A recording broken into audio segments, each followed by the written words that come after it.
श्रवण कर रहे हैं तो सच्ची मानिए ये भ्रम खत्म हो जाएगा कि बहुत काल जब साधना करे तब ऐसी बात आती है। हम लोग तो गृहस्थ हैं, संसारी हैं, विषयी हैं, आदि आदि। आपने स्वीकृति ही आप गलत ढंग से कर रहे हैं, स्वीकृति ही आपने सही नहीं की।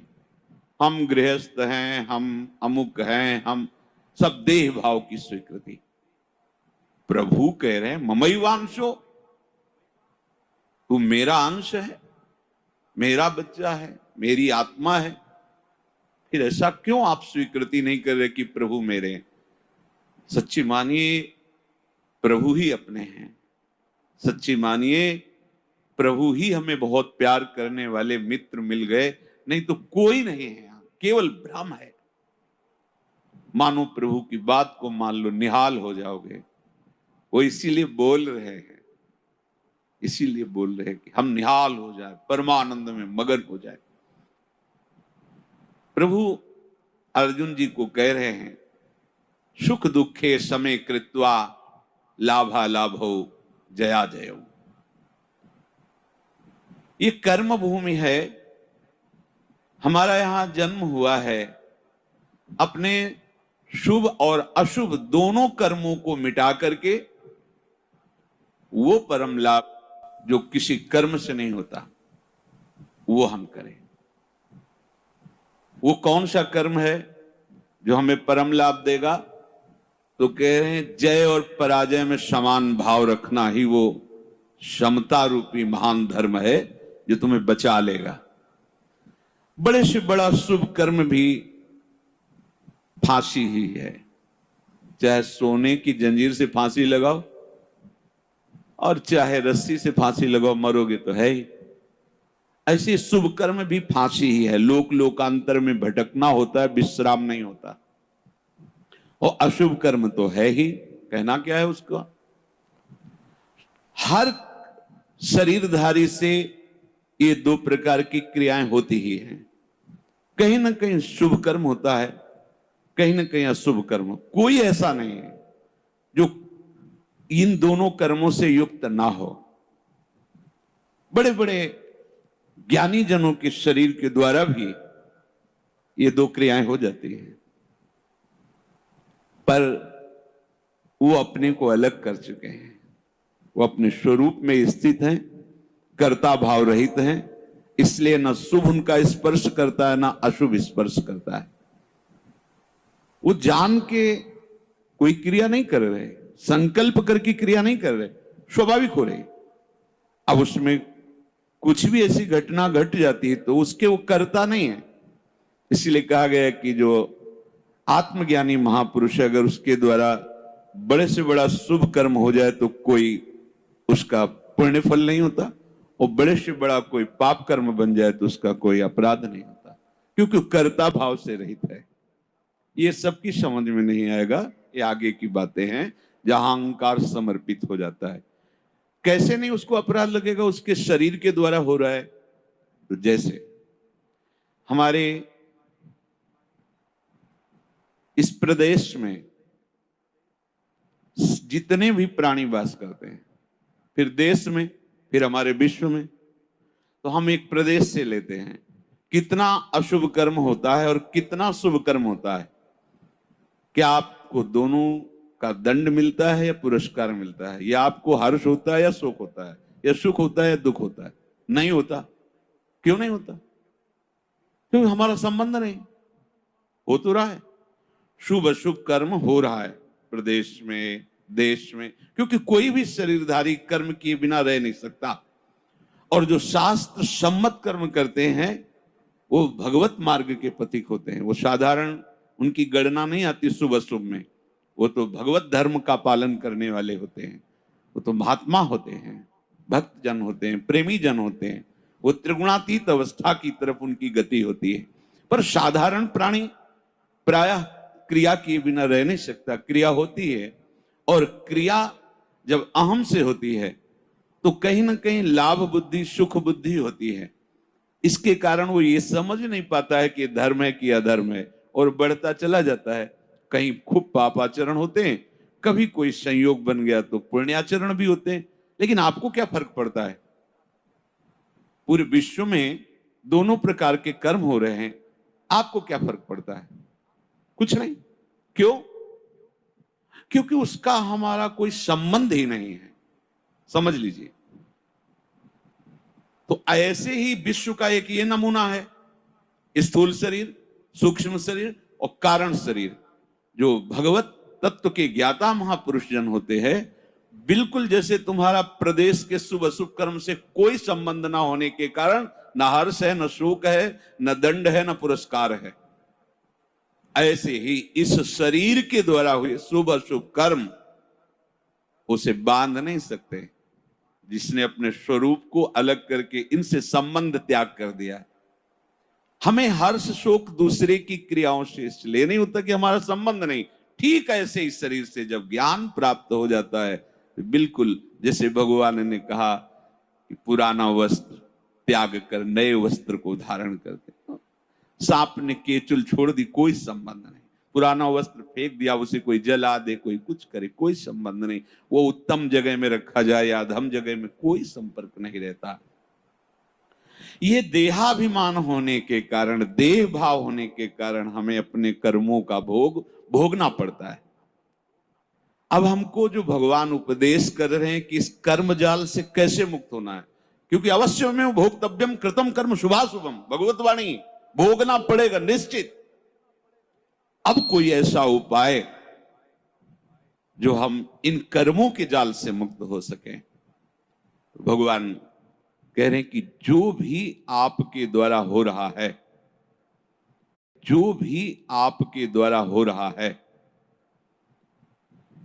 पहली बात तो जो कर्म हो रहा है वो प्रमाणित होना चाहिए, गुरुजनों के द्वारा शास्त्र सम्मत। मनमानी आचरणों की यहां चर्चा नहीं। यहां जो है तस्मात् शास्त्रम प्रमाणम ते, आपका कोई भी कार्य बिना प्रमाण वाला नहीं होना चाहिए, मनमानी नहीं होना चाहिए। उसका प्रमाण किसी संत ने कहा है, आचार्य ने कहा है, गुरुदेव ने कहा है, भक्तों ने ऐसा कहा है, ऐसा हमारे बुजुर्गों ने कहा है, यह प्रमाणित होना चाहिए। अब उस कर्म का अनुष्ठान करते समय हमारे हृदय में लाभ की विशेष आकांक्षा होती है, उस कर्म की सफलता की विशेष आकांक्षा होती है। अगर आप प्रभु की इस वाणी को नहीं मानेंगे तो बहुत धोखा हो जाएगा हमसे, बहुत गलती हो जाएगी। जैसे जिसको लगता हो कि ये सुख दुख समय कृत्वा लाभा लाभो जया जय, ये तो केवल विरक्तों के लिए भगवान कह रहे हैं, ऐसा नहीं। देखो सबको लाभ इसमें है। एक विद्यार्थी है, वो विद्या अध्ययन करता है पास होने के लिए, पूरा प्रयास करता है। किसी कारणों से, खेल में ज्यादा बुद्धि होने से, प्रमाद बुद्धि होने से, या प्रयासरत है उतना मानसिक प्रबलता ना होने से चूक हो गई, उत्तर नहीं दे पाया और परीक्षा में फेल हो गया। अब ये सूत्र उसको पता नहीं है, न घर वालों को पता है। अब वो उसे बोलते हैं कि इतना रुपया लगाया, इतनी फीस भरी और तू फेल हो गया। मानसिक उसके ऊपर दबाव डालते हैं।